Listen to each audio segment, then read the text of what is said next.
Yeah, Okay. that's Okay. So I will just start. Let me just write it on the group that class is in progress. So we're talking about business models this week, and it's quite important. It's a very, very, very important aspect of understanding businesses and like understanding businesses anyway. So what's happening? Okay, yeah. So in our last class, we explained that business is about value creation, and I think that that's like a very, very important aspect of business. Well, I hope that we understand its business in terms of value creation from our last class. And of course, in Nigeria, there are other factors why people start businesses. We know that, oh, the country is hard, you want to make money. But, in our session, we are more particular about creating like lasting businesses, and that's why we actually created this entrepreneurship cafe. Anybody can buy and sell. Anybody can. Most of what we are doing exactly in Nigeria is just buying and selling. Only few people actually build businesses that are solid. Do you get? I don't know if you understand what I'm saying, but like that's basically what we see. If you are buying something, if you are making something in your room, you don't run a. It's a business, but it's just a retail business. It's not like structured. So, and it's when you think of business beyond just, oh, buying, selling, that's when you're able to like build something that would last. So a business model describes how your business or company will deliver this value in order to make profit. So you hear value, value, value a lot. And like I referred to our last class, value is not your product. It's not that, oh, I'm selling, your value is like, for example, Zainab sells oil. Your value is not the oil, it's not your product, it's not your service. Your value is what you make, what you make your customer feel, or what's the pain point of the customer or the need of the customer that you have fulfilled at that time. I don't know if you get it. So it's not like your value is not tied to a particular product or a particular service. So now a business model describes how your business or your company will deliver this value in order to make profit. It's quite different from business plan. So a business, we can just think of business models in context of as a subset of a business plan or a business strategy. A business a business plan like brings everything together, including your business model. But a business model is like a subset of your business plan. So a business model describes the rationale of how an organization creates, delivers, captures value, not just create, deliver, capture in social, economic, social, cultural, or other contexts. That's further to explain what a business model does. So I think I was saying with a friend this week that ideas are many. Like ideas are a dime a dozen. If you think that you are doing something special, then I don't know. There's anything you're thinking about, somebody is probably doing it already. So if you think about selling like a product or a service, like that's well, technology, okay, I would go there, sure. But like basically, ideas are so many, but building a business is way, way, way different from just having an idea, and it's like a different play entirely. So I would just say that a business, and also in another definition, a business model defines how a business combines and recombines factors of production under various competitive and market forces to achieve a purpose in markets. So that's just basically to explain what business model does. And I'll go here further understanding business models. And I will use the example of Satya Nadella, who is the CEO of Microsoft. So I think that I will be using a lot of examples in this lesson so we can be able to understand how business models are important for our businesses. So we deliberately skipped, or we might still go back to making a business plan. But I think that business model is like more important than even like drafting a business plan. So business models like brings in like every force, everything that comes into your business, like your product itself, the supply, distribution, your investors. It brings everything together on a plain sheet, and you're able to see how all of these factors interplay with each other. So let's go to the story of Satya Nadella, who is the current CEO of Microsoft. And initially, I think before when it came in, according to what I read anyway, he identified that the competitors of Microsoft is beyond Apple. You know, before it was just the Windows and iOS. So people were thinking that, oh, it's just Windows and iOS. But a business model helps you rewire your competition. It helps you understand better who exactly are your competitors in the market. So according to him, he was able to identify that Amazon, Google, and Alibaba are his major competitors. It's not just Apple. So Amazon is there because of AWS now, which is hold on, okay, which is industry leading and ahead of Microsoft Azure, and Google G Suite is eating into Microsoft Office solution. If I ask us, some of us don't even use Microsoft PowerPoint. I'm using Microsoft PowerPoint here, but I think I saw something on LinkedIn. Somebody says she prefers using Google Slides. So there's like a lot of like their competition has gone beyond just Apple, and that's because it was able to really look at like their models and look at like the products, different products in their businesses, and be able to, and it was able to link it, and he was able to know that Microsoft and Apple is no longer your major competition. So he was able to take some actions from understanding his new competitions in the market. Not just understanding your competitions, you're able to understand how you are going to play moving forward. So you're understanding your competitions. Some of the people that you think are your competitors are not even your competitors. They are people that you're supposed to even collaborate with. They are your partners. But you know, in Nigeria, once you just see that, oh, I'm selling this, and your friend is selling um probably you're selling bottles and your friend is selling oil or something, I don't know, but you're just already thinking that, oh, this person is a competition. But when you're able to better understand, that's a very simple way of saying it. But basically what I'm trying to say is that he was able to, he didn't introduce any new product. He has not introduced any new products or new services since he became CEO. But he was able to remodel or restructure their model such that they are leveraging on even cost on competitors that they think were competitors. And he was able to grow Microsoft's revenue since he became the CEO. So business models also can serve as a moat or a competitive advantage for your business. What's a moat? A moat is like for okay, so for, and I said e.g. Amazon and AWS. So as we all know, as Jerry mentioned in his former class, that Amazon didn't make profit for a long time. But now Amazon is supposed to be an e-commerce place, right? But now the most profitable part of Amazon is web services, the cloud computing. And they were able to understand that a need, and they were able to build something. I'm going to be using a lot of tech examples here. But also, we also have like normal business examples, and I will tell you why I'm going to be using a lot of tech examples. So a moat is like a competitive advantage. So I'm selling rice. Dangote is selling rice, or is selling cement or whatever, like every other person. It's commodity. Is spaghetti. How much is spaghetti? To 200 naira or something. But he has a competitive advantage. Who knows what Dangote's competitive advantage is? Well, from who can say what do you think that Dangote's competitive advantage is or was? Well, it changes as time goes on, but like, what do you think? What do you think is that Dangote's competitive advantage for his business? Looking at Of course, the government now.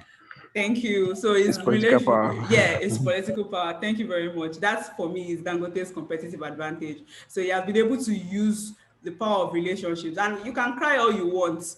The point is that some of us, if we're in this position, we even do worse or something. And you know all those things where you leverage, like you try to lobby, like, guy, please help me do this thing and all. But that's by the way. But so understanding, so it's the same products can actually have different business models, and that's what same product or service, that's what I want us to understand, that you can think and re-innovate like the way your business your product is being perceived or is being delivered in the market by rethinking your business model. So I'll go to the next slide. I don't know why it's like difficult to go to my Okay, you next can slide. go to the next one. Okay, yeah, so this is Zainab, did you say something? No, sorry. Okay, so now business model innovation. So I think I already mentioned that I was going to be using a lot of internet examples, and that's because, okay, yes, we're going there, but business model innovation is one of the greatest type of innovation that exists. That's arguable. I was supposed to write arguably. I was supposed to write arguably. I forgot. I don't know why I didn't write that, but it's arguably. So you can argue it. The other type of innovation is technology innovation. The invention of the internet itself is a technology innovation, because like that's like an awesome, I don't know if you guys, for me, I get wowed every time the internet, the technology innovation or the blessing of the internet helps us to layer on different products. Without the internet, we would not be talking. I would not be in my house here and be talking to you guys there. So whatever Zoom is because the internet allowed it to be. So technology innovation is another type of innovation. But so that I said is arguably one of the greatest type of innovation. So, according to Clay Christensen, who is the former Harvard Business School professor, he says that most managers think the key to growth is developing new technologies and products, but often this is not so. To unlock the next wave of growth, companies must embed these innovations in disruptive new business models. So what is just trying to say from that is that most times people think that, oh, I need to develop a new product or a new service, or I need to develop a new technology or something, especially for established businesses anyway. But sometimes it's just in rethinking your business model. Maybe it's not to drop your price. So, and business model, let me just say again, that business model is not just all about your pricing. So maybe people will be like, how are you profitable? What's your method for making profit? And I think that that's all about your business model. No, it's like everything is holistic, including your pricing inclusive. So sorry. Okay. So business models, like when you sometimes just a little change in your business model, even with the same product, with the same service, can just skyrocket your profits. So now, and why I've been mentioning a lot of technology or technology inclined businesses is because we have to understand, whether you like it or not, that the internet is a catalyzer for business model innovation. So I don't know if anybody knows about the dot-com boom, where where some with the advent of internet made some businesses obsolete. There was like a lot of drama around like the internet, we grasping the internet and all of that. So, but one of the examples I can use for internet being a catalyzer for business innovation is the advent of Netflix and CDs. So initially, you go and rent CDs. I don't know if you guys remember 17 era, you write your name, you return it 3 days later. I don't know if anybody remembers that this thing. But now Netflix came and was able to, in fact, I think from what I read, even the old founder of Netflix started with a DVD rental services, but he was able to rethink his business. It's still selling the same thing. And that's why I said that your products or your value is not really your products like that. It is what exactly, or the intrinsic value of, or what your customers feel after they actually use your products. So basically why I went there is that the same thing is that you are selling movies, whether you bought it through CDs or you bought it through Netflix, you shall want to watch movie. That is the most important thing. So but now guess what, the same product, the same type of whatever, but different method of delivering the movies to you. Before we used to carry our flash drive. We want to go and collect like movies from your friends and all of that. But now with Netflix, with a business model innovation called Netflix, you can access so many movies, so many. In fact, now they are saying something about reducing the price for Nigerians. So with I'm thinking that with reduction in price, you don't really need to share people's passwords. At least you can pay, averagely you can pay 1-2, or I don't know, I think they were saying 1-2-1-5 for a Netflix movie or whatever. So I'm thinking that that's like that. So now with 1-2 you can always watch any kind of movie, well, most kinds of movie that you want. So now he has sent most of all those in all those movie, all those places we used to watch when we were younger, Aba, Idumota, Lagos, Ebimpejo Lane and all of those things. I don't know if they still exist. I don't know if they still sell CDs, but I've not seen them in like a while. So I don't know if they still exist. And for businesses like that, if they are not able to rethink their business model or rethink or think about how they can evolve with time. So and that takes me to the third or fourth, I don't know, fourth point, that business models must be flexible enough to adapt to market changes. So as a business owner, as an entrepreneur, remember that this class is about building businesses that last, building like solid businesses. So you don't get like taken away by the tide. Things are always changing. It might look in now, looking at it now, it doesn't look like anything is changing. Every day you wake up, everything looks the same. But by the time you look back and you see the different changes, the different things that are happening, even right under your nose, you'll be amazed. I saw something on somebody's status and it was saying that we were blaming our parents for not buying this thing 30 years ago. Have you bought the thing that you would use for 30 years from now? I don't know, it was something like that. So before you know it, like things are just changing. Those things that you think that, oh, I'll buy it later, I'll do it later. Very soon, you are not able to even do them again. And tide has changed. So your business model must always be flexible enough. So business model is not a rigid document. It's like an ongoing, it's a live document. You need to keep changing it as your company grows, as the market demands, as because another thing is that business is not Chelukambia. We can all smile and all of that. I think there's a lot of pseudo technology in the technology place where you think that everybody's your friend, but people are out. Sometimes businesses can be bloody. Sorry to say, but like that's like the reality of business, or you will get thrown out of the business market. So you need to be very coherent. Your competitors can just bring one innovation and like they just take you out. Oh, okay. I saw the message from Miriam. Said she rented cassettes. So they'll just take you out of business. Imagine that something like a government ban. I think we talked about government and the role of government. We can take businesses out of Twitter. What if government bans Instagram? Have you thought of it for a while, for some minutes? What if government bans Instagram? Like tomorrow, will you still sell the things that you're selling on Instagram? Have you really thought about how to create a business that would withstand changes?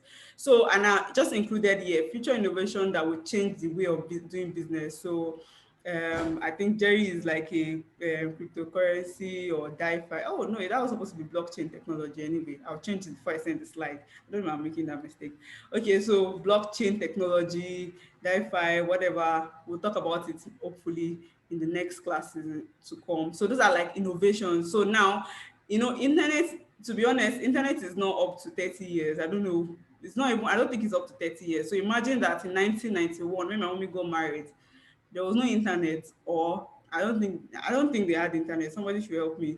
I don't think it's up to 30 years. I think I saw a clip where somebody was like, it was like a big program where it was like, what was that thing? Gmail? What's that? But now everybody just say, oh, book me at Gmail, whatever, whatever. So you can imagine that the things that will change the future, the way we do businesses in the future times to come, they're already happening now. So it now depends on how sensitive you are, how open you are. You can argue that in Nigeria, we're not that open or this thing. But what I used to say is that Nigerians, we are consumers. Once it comes to Nigeria, it begins to multiply. So if you don't get in, I don't know, some banks that have refused to get in, you see how Kuda Bank is raising money to disrupt banks. Well, let's see how far they can go. But basically, let's just imagine that those people will be saying, no, Nigeria, we're still behind, we're still that. By the time the technology starts to multiply, the effect is just like, and your business like goes off. So let's just be aware as basically what that is about. Okay, so next slide, and I don't know why my next slide is not okay. Yeah, so business model Canva. So I would share the Canva with us on the page. But basically, business model Canva is it's just like a document where you're able to view and like understand the different aspect of your business, different factors that contribute to your business model. Anyway, so we have customer segment, value proposition, channels, customer relationships, revenue streams, key resources, key activities, and key partnerships and cost structure. So customer segments. So each of these things actually require is another topic, is another like explanation on its own, but I'll just try to go through it and by explaining by using different companies, YouTube and Instagram, to explain business model Canva. But some people, they use lean Canva, they use business model Canva, whatever it is, whatever you want to use. But just be able to understand the different factors, be able to like use your like a document to like, it's just like It's not a so that was like it's not a plan. It's just like you're trying to like see your business on a sheet of paper, the different factors that affect your business. So of course you can't do it without your customer segments. Like these are the group of people that your organization or your business aims to reach. Who are your customers? That question is not the simplest question ever. You might be thinking that somebody is your customer and that person is your customer. In fact, sometimes the customers that you are thinking are your customers are not even your customers. It's another person that can even be your customers eventually. You could have designed a B2C business model and you find out that, oh, B2Cs are too stressful. And now B2B gives you more profits, more lesser stress, and you're able to like scale faster. So defining your customer segments or customer and customer segments are actually different from customers. That's another thing. So segments can be like maybe old, young people, different depending on the segment, maybe working class, market women, all of that. So your value proposition, I wanted to create a slide for this, but we'll talk about it. Your value proposition is just basically how you intend to like the promise you're making to your customer. That's your value proposition. That's like the promise you're making, like, okay, um so if you're like, I'm selling oil to you, that's not a value proposition. That's why I said I started by explaining that oils I don't know why I'm using oils in now, pardon me. It's your business, I can remember. Oils are not your value, it's not the value. I can easily buy oils from anywhere or something. But what are you promising with the oil? What are you trying to sell? What's the promise you are selling to me? Like, and that comes from understanding, like we talked about in the last class, like the different factors that makes human. So I like to say this thing about and that's like a lot of, it's a lot of design thinking, but let's just leave it at that. Then your channels is how a value proposition is communicated and delivered to your customer segment through communication, distribution, and sales channels. So what channel do you want to use to sell your oils? The oil example. How do you communicate to your customers? Do you have a database? What's your sales channel? Then your customer relationship. What's the relationship between different customer segments, your revenue streams? Like your key resources are the important assets that you are required to offer and deliver the parts of your business. Those are like the core things. So you will need probably a bottle, you will need oils, you need these, all of those key resources, your phone for your internet connection, all of that. Then your key activities. What are the things that you need to do to make your organization perform well? Those are like it's not everything, no. It's not everything that your key, that's why it's called key. Then key partnerships. What's like the partnerships that that are important to your business? Then cost structure. Let's just use this next slide to understand it better. Okay. I don't know why my slide takes. Okay. I don't know. Can anybody see this? Hope it's not too small. Somebody show mute, please. It's quite small, but then I think You can screenshot manage. would help. Yeah, we'll just put it and check it out. Just manage. I'm not going to read everything so we don't waste our time. We just have limited time. So okay, there's a chat. It can be zoomed out. Okay, so like this is like the zoom. But I zoomed it. Okay. Sorry.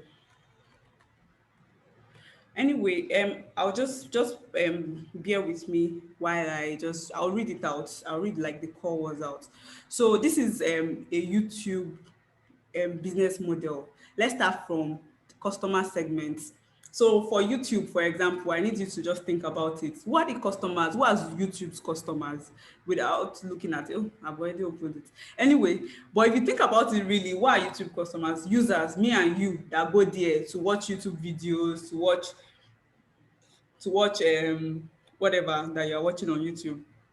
Then creators, there are some people that are they are the ones creating the videos that you're watching. It's not YouTube that is creating. There are some maybe, but I don't think YouTube is like a sole creator. But like me, these things we are uploading, we upload it on YouTube. That's like creators. Then we have companies. Those are the companies that come to advertise on YouTube. They are using Google ad platform or something. Those are people that come to us. So the customers, YouTube customer is not only you.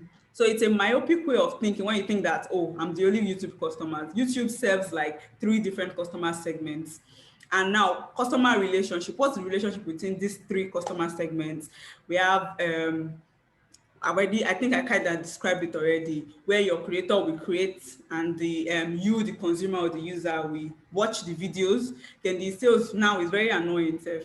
Every time you're watching videos on YouTube, sales and marketing departments, they'll start to show themselves different market, different adverts and all of that.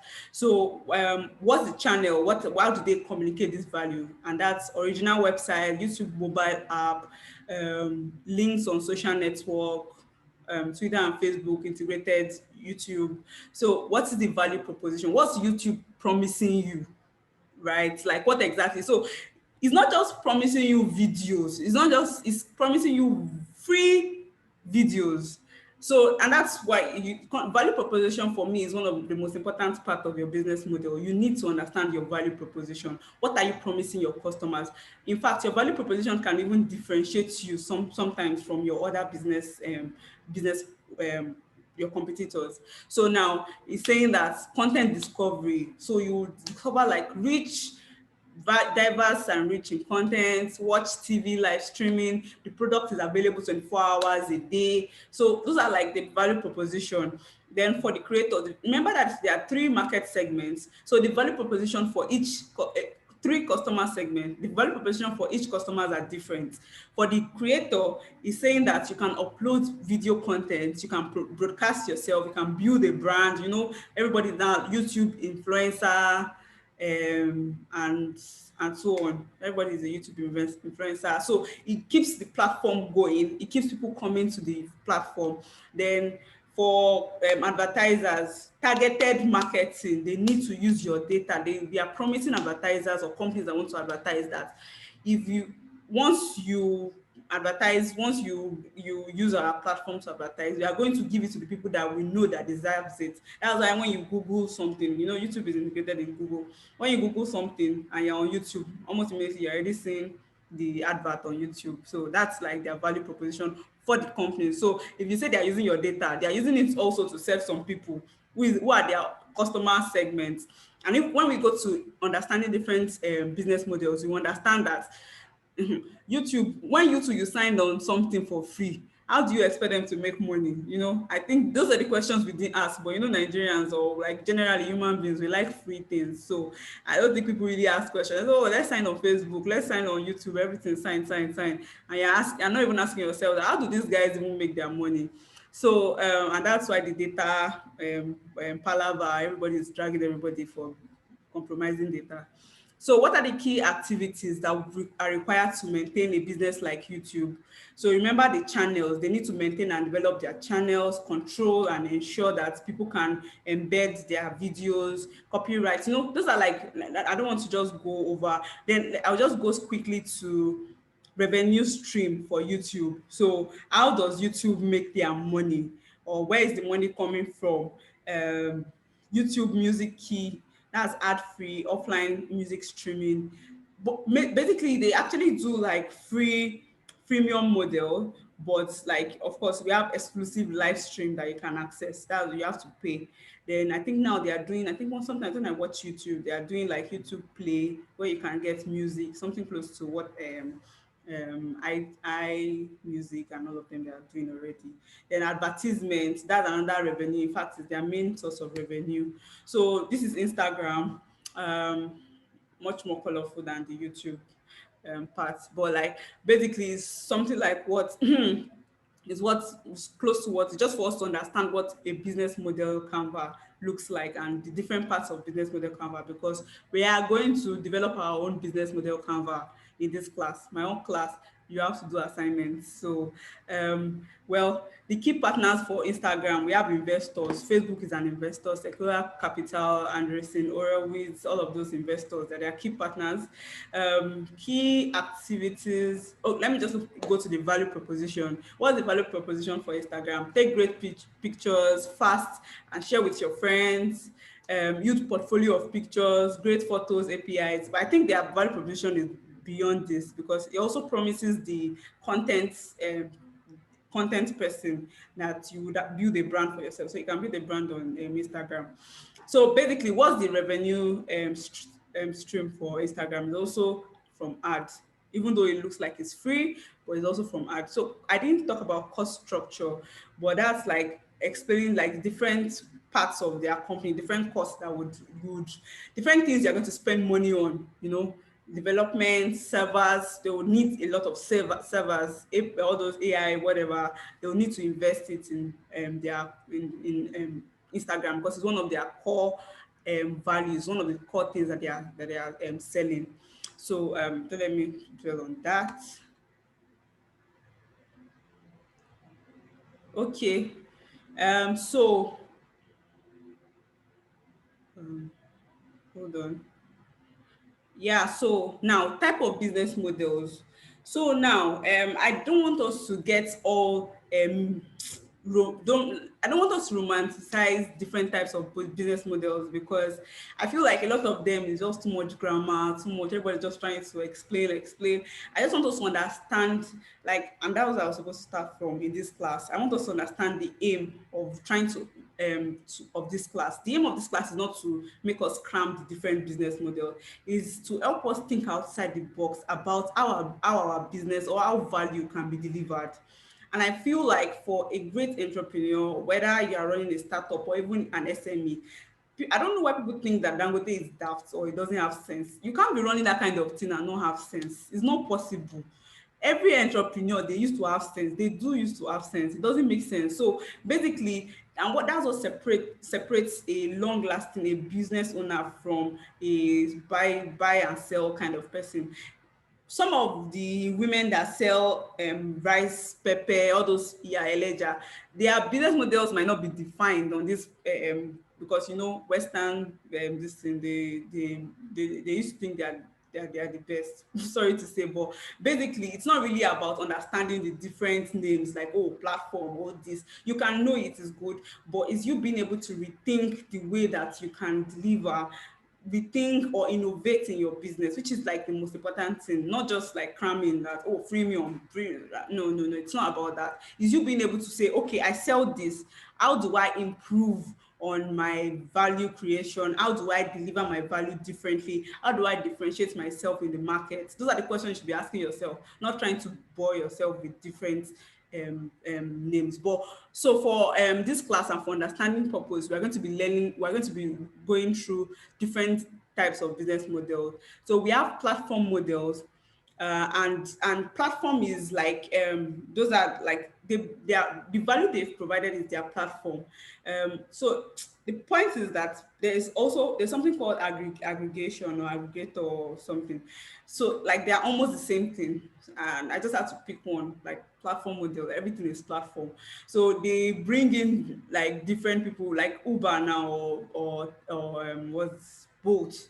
They don't have the cars, they're not the ones supplying the cars, but they have just created an app that connects you, the supply and demand. There's a demand for cars, affordable, comfortable movement, and you have like 10 cars, 3 cars, and you're not using them. Why not offer your car and be making money from it? So that's like a value proposition. You bring your car, you're not making so much money. You probably cannot afford to own a car right now, but you want like the comfort that comes with owning a car. So use my platform to join. But before Uber came, remember that people used to you call taxi on the road. But guess what? Sometimes you stand on the road for 10 minutes, 20 minutes looking for taxi. I remember that time, when I was with my auntie, we stand on the road trying to get taxi. But now, guess what? You can be in your house, just log on to their platform and get taxis on the road. So what Uber or what Bolt gives you is platform.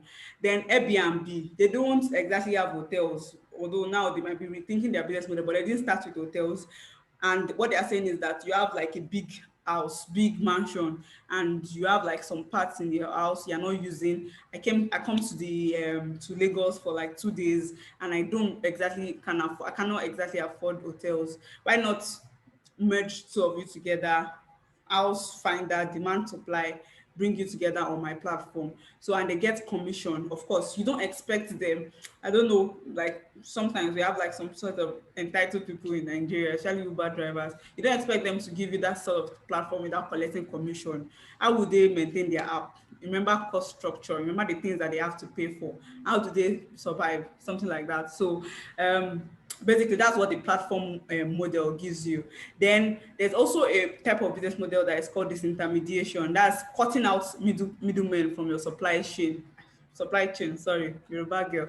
Okay, so cutting out middlemen from your supply chain, and that's like normally people go to advertising agents to like, oh, I want to advertise. There's like branding. I think there used to be branding agency, advertising agency. You go through them, but basically something has happened. There's a disruption already because Facebook now you can customers, basically you need to look, and that's why I said you need to look at your business beyond just a streamlined way. Where are customers? Where are they? Where are people? People now are on social media. Why do I need to advertise on TV? They're even probably spending more time on social media than TV.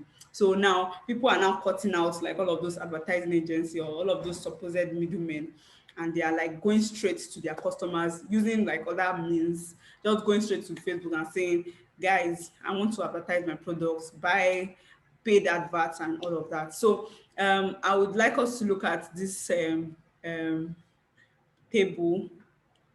So it's just like an example. I got it from one of the classes I did like some times ago. And it's just like, okay, so for example, Facebook, supply is free. To join Facebook, 0 naira, you don't need to pay anything. The product is free, you don't need to pay anything, but revenue is from advertisements, and that's what Facebook and Nairaland. I remember some people arguing that time on Twitter that they don't know why Nairaland did not, like Nairaland was a Nigerian thing and it had like potentials like Twitter. Even now, sometimes when you want to find out some things they've said since how to get to Canada, how to do this thing, you go to Nairaland. There's like a lot of like threads there, and people talk. It was like a community for Nigerians. I think it still works, but I don't think it's like as great as it could have been. But remember what we said about valuation in Nigeria. Nigeria is very hard to do business. Sometimes it doesn't grow as much as you expect, but that's me making an excuse for them. So Airbnb, this one they neither own or control supply. So demand pays on demand. So that means it's only when you um demand it, where you use it, that's when you pay. Customer, this one, it's an aggregator model like Facebook. It's a platform like Facebook, but now you have to pay for the product, and the revenue on it is what they use, what they get from. That's how they make money anyway. Then the other one is the subscription model. It's still an aggregator model. As I said, most of these things they are all together. Subscription aggregator model where your customers pay for the products, and you keep all the revenue. That's Netflix. Netflix, all the movies in the world are there, or no, most of the movies, most people now, Netflix gives you a platform where you can put in your movies and everything. But before you can access Netflix, you need to pay subscriptions. So it's different from Facebook where you don't even pay. But Netflix, guess what? Do you see adverts on Netflix? No. Do you see adverts, them propping different adverts? Instead, the adverts is the product they will be selling to you. They will say top nine. All those top nine, they are a form of adverts. Then we have free, where they keep commission, PayPal, sending money from one place to another. The person that the platform is where the platform collects the money. I don't know if you understand. I hope I'm communicating. Now I need to move very fast. Okay, so pre-internet, this is just trying to explain aggregation from constructs to pre-internet. There were hotels. You need to go to the hotels, empty rooms. But now these guys came in and they're able to like aggregate everything on the platform. So then don't let us dwell on that. So other types of business model: chain and franchise. Starbucks. Starbucks operates a chain and franchise model. Domino's in Nigeria I think it's mostly franchise. I was talking to somebody today, and I think it's Eat and Go Limited. They actually got the franchise for Domino's, Pinkberry, and what I can't remember. But you know, franchise is a form of business model, especially if you have brand, but that's for people that have brands already. If they don't know you, I don't. So and that's why I was thinking that Health Plus, for those in the pharmacy space, would actually use the franchise model, but I don't know. Basically, well, different businesses, like I said, they have their different way. So freemium and free model. So freemium is different from free model. So freemium is, oh, come and use, sign up on our product for free. But by the time you want to access the big things, that's when you now start to pay, like the extra things. And I think the guys that do that very well is what's the name of those guys? Especially MailChimp, all those people, wow, they've mastered freemium model because you actually need their service. And sometimes you just really want to you do something and they're like, oh, you must pay. Then it becomes like really hard. Sometimes you leave, but basically they make their money from that. Then free model is that is basically free. Everything is free. You don't pay to upload your pictures on Facebook or YouTube or anything. We already talked about subscription model, bundle model, direct to customer. You're selling straight to customer. So this I would move straight to razor and blades, reverse razor blades. Everything is just grammar. In fact, when I read like reverse razor blades, razor and blade, bonding and unbonding, they feel the same to me. But basically, I like I think what fascinated me about that method is that for something like Apple allows you buy their revenue is on their, I think it's on their devices. But when you buy Apple phone, you need to now use iTunes. You now need to use Apple iBooks. You need to use what again is on Apple. So now they are, apart from the fact that you've bought the phone once and for all, imagine they've made their money. You remember that we in this place, I mean, for most products, you just buy and they don't make money from you again until the phone spoils. But guess what? Apple is making money from you even after you buy the phone. So like that's like a very good example of bundling. Or to me, I think bundling and reverse raise update is almost the same thing.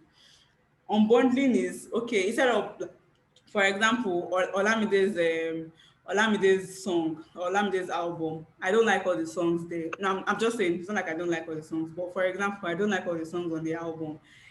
Instead of paying 10,000 for, or 1,000 naira, sorry, for the CDs. Why can't I pay for 2 or 3 songs? That's where I get downloading songs, and that's how you pay like 2 naira, $2. That's like unbundling. Instead of you taking all the services together all in one, why can't I just unbundle, like, okay, pieces, units, pieces, okay, you can just pay 2 naira for the songs, 2 naira for that song, 2 naira for that song. That's the concept of unbundling. But basically, still, like I said, it's not like the most important thing, just for you to be able to really think about like different businesses and really imagine. And I think the knowledge from this would help you to reimagine, and you're able to understand better how you can, if you are going to establish your business in the nearest future, how you can actually do it better. So let's go to the next. Oh yeah, so now we are on our class discussion. We might not be able to like take everything, but I would like us to talk about just like 2 or 3 things, and maybe subsequently would in the week I need you guys to think about this and like send me your responses or what you think about it. So uh, let somebody so discuss the models of the following companies. Pay stack. So, like I said, you don't need to give the grammar, maybe on bundling, but I just need us, as I'm talking, try to think about how do you think pay stack makes money, or what exactly do you think? What's the value proposition of pay stack? What exactly, like if you're a pay stack CEO, or if they are saying, okay, come and analyze this business, this pay stack business, and like if you want to probably even take them out, be a competitor. What exactly do you think is the business model of Paystack, of Paga, of Chicken Republic, of Health Plus, of MailChimp, of M-Pharma and Food Locker? So some of this may require you to browse. Let's take like 2 minutes to think about it. And if you want to jump on it, you can just unmute yourself in between and talk about it. Then you can be thinking about it. Then so also we're going to be picking a regular business. It could be an online business, it could be Zainab's oil selling. And I need you to think about a way that you can recreate the business and like now you have to think of ways that you can sell value in the same way, like as okay, think of a different business model than what currently exists. So I was trying to explain it, but I lost words there. Then now the third one is that discuss the possibility of blockchain disrupting current business models. This will require you to understand what blockchain technology is and understand the possible use cases in the future and the kinds of businesses that it's going to disrupt. This is the way entrepreneurs think. So if anybody wants to jump on any of the question, um, let's just do that in 10 minutes so we can go. Who wants to bail the cat? Do I have my students in the class or we're sleeping? Who wants to go, please? Okay, Chicken Republic franchise. Okay, Chicken Republic is franchise, basically. Thank you very much. So, like, that's how you can take a Chicken Republic meal somewhere and it's tasting differently from others. Thank you. Who said that? Was that Emmanuel? Yeah, Emmanuel. Okay, thank you very much, Emmanuel. Okay, who else? Hello, everyone. Yeah, Angela. Hi. So I think I'll jump on two of the companies here. One very familiar with. I think every farmer model is a franchise model, Okay, which should I go for that or should I stop there? you can explain, please. Okay. Trying to have an extra edge in bargaining power. We're trying to bargain um, prices of drugs, you know, because of what's the name now? Because of the numbers of facilities that you claim to have in your franchise, you know, that gives you an edge when it comes to buying of drugs, especially in bulk. Can you please give me a minute, please? Give me a minute, please. I'm currently driving and I'm stuck somewhere. Okay. I would like to hear that. Hear more. Hi. Okay, who is talking? Okay, Angela, you come back. Let's Uju go. Okay, Uju. So the way I see help yours, Okay, we're listening. I see. So they like these holdings. So it's still health plus, same health plus everywhere. And then they're integrating like other businesses that are still in line with health. Like this, they are Casablanca stuff. So it looks this Casablanca thing looks different, but it's still like health. So it's like health plus promising that anything that has to do with your wellness, health, beauty, we guarantee that we are going to be there to offer you all of these and quality at that. So I think it's like a holding thing. I don't know. Is that a model? But that's what I see them practice. Well, yeah, so it's not for us to really like give it a name, just for us to really understand the model of or whatever they like the drawing book, right? So for Health Plus, what do you think is the differentiating factor? What differentiates Health Plus in like the business of pharmacy or community pharmacies in Nigeria? Would you?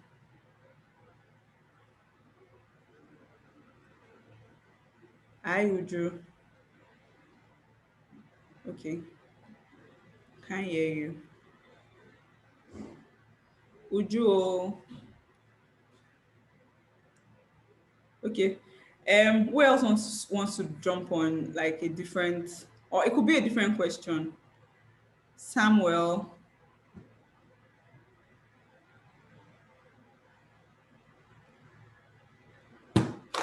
Samuel, can anybody hear me here? Hello. Yeah. Do you want to talk Is about? Um, actually, one I've been trying to brood on is the Okay. possibilities of blockchain disrupting current business model. Okay. Yeah. Uh, um. Okay. So ordinarily in every business, I think the major catalyst is money. Yeah. And so what's the system of money transfer? is from banks. But one thing I'm thinking, one thing that is currently surfacing is the fact that blockchain is not something that is predominant yet in the business. In fact, not the majority understand what blockchain is in the country itself. I don't know if you're getting me. Yeah, I get it. So if by the time this is mandated to be implemented into businesses, I think it will throw a lot of people off the rail. Yeah, exactly. I I think don't know so if you're too.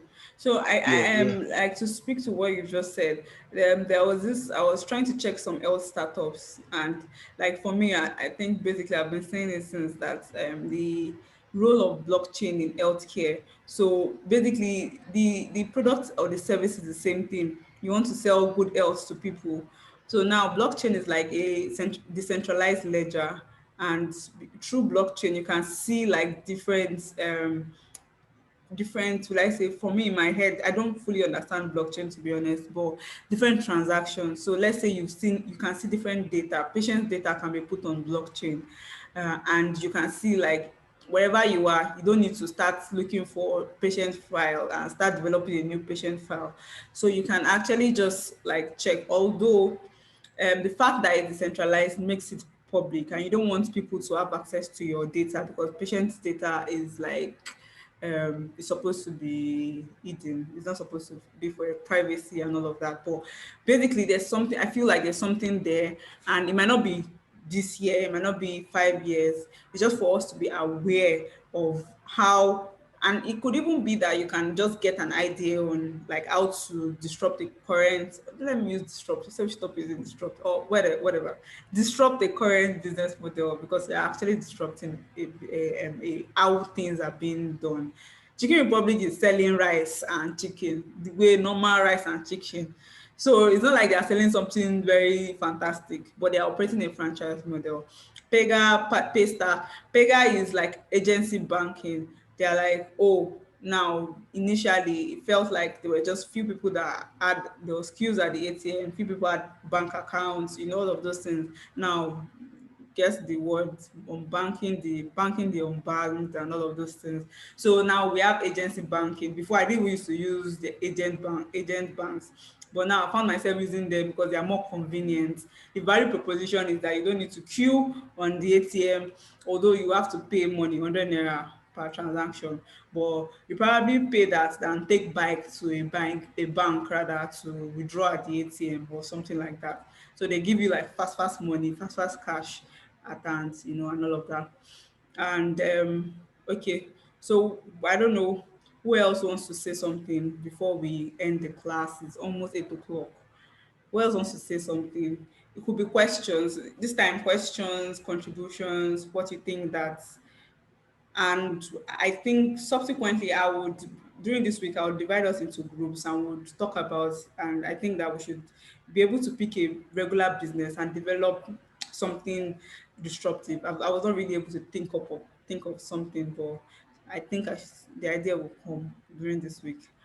But basically, who has like questions? Are there questions and contributions, things you think we should talk about before we end the class? D'Angela back or is still driving? Hello, Yeah, hello. yeah, Okay, let me just continue from where I was. But yeah. then I wanted to say something about the blockchain Okay, disrupting okay, current business models. okay, I feel like business there's some traditional businesses that no matter what innovations come up, they would always still be in business. okay. That's Like buying valid. and selling of food, you know, buying and selling of basic basic amenities, basic utilities, you know. So what can maybe be disruptive, probably payment models, which blockchain Okay. has tried to simplify, you know, trying to make as much money as possible available to everyone, without the need for any central bank or regulation, Okay. and that's been a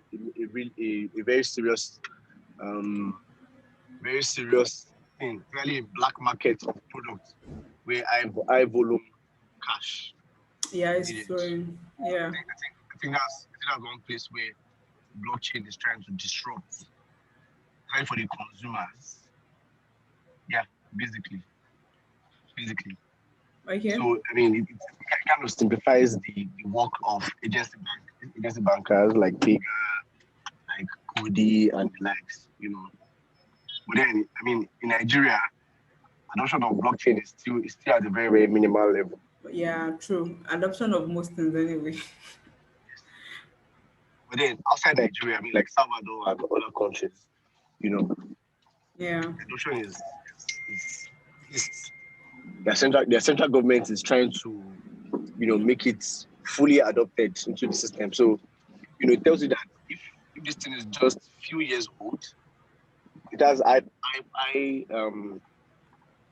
adoption rates such that in the next few years, you're going to expect some more adoption across board, Yeah. across different countries. Yeah. You Thank know, you. and that's going to disrupt a lot of payments. Yeah. I mean, a lot of business models really.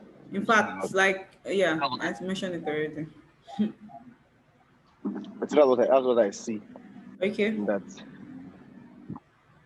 Thank you, Angela, So for for okay, for M Farmer.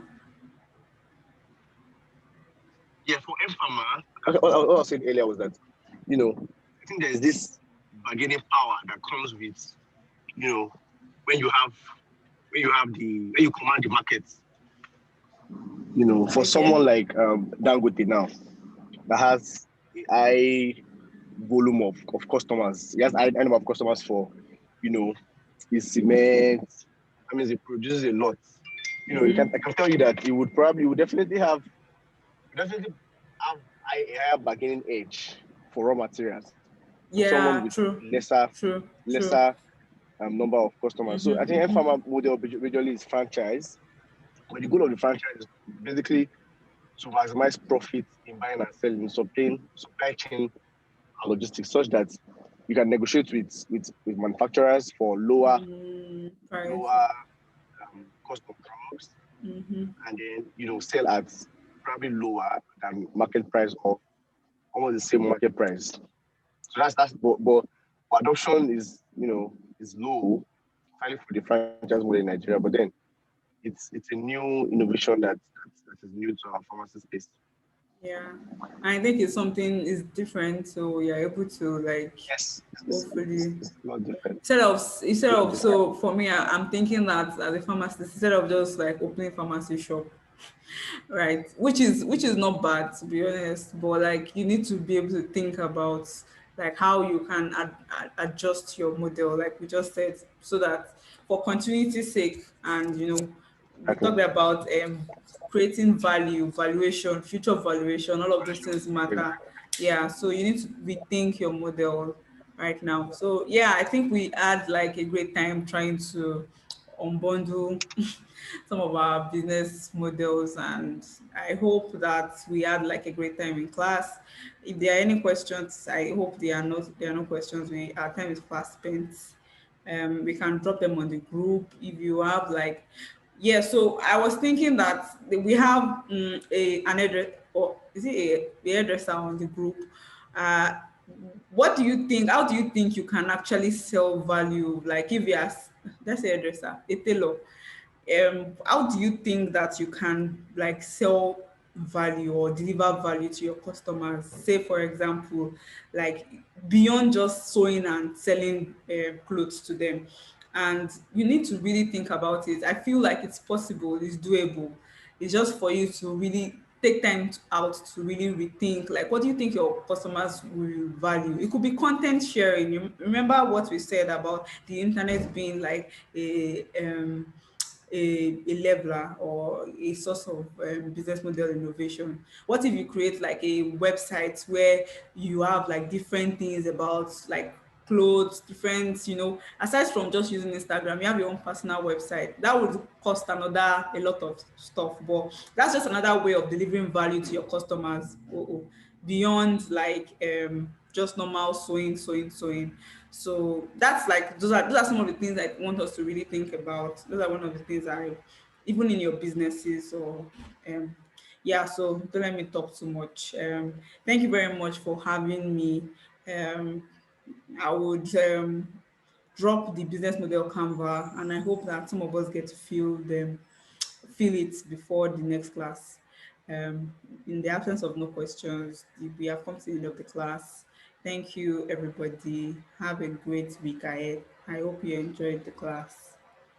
Yes, I enjoyed the class. Thank you, Bukumi. Thank Thank you, Bukumi. you, Thank you for coming. everybody. Thank you, everyone. Bye. See you next week. Bye, Bye. everybody.